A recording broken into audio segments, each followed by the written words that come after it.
పరలోకమందున్నటువంటి దేవుడు కన్నీరు గార్చాడట. కన్నీరు కార్చినటువంటి ఆ పరిస్థితిని బట్టి, ఆ కన్నీరుని చూసినటువంటి క్రీస్తు కృంగిపోయి ఏం చేశాడు తెలుసా? నేను వెళ్తాను ప్రభువా అని చెప్పి వచ్చాడట ఈ భూమి మీదకి.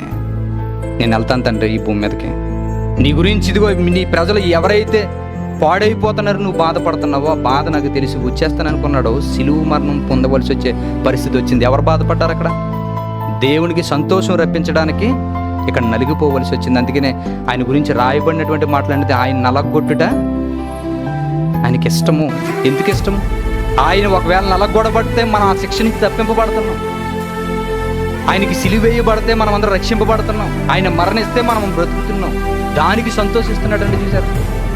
అంటే ఆయనకి సంతోషం రావాలి అంటే ఈ భూమి మీద భక్తులుగా ఉన్న వాళ్ళు మన కన్నీళ్ళు విడవాలి అన్న విషయం వాక్యం చెప్తుంది. కానీ సాతాను గడు ఏమంటాడు తెలుసా? నీ కన్నీళ్ళు తుడవడానికే దేవుడు అన్నట్టుగా మాట్లాడుతుంటాడు. నీ కన్నీళ్ళు తుడిస్తాడు.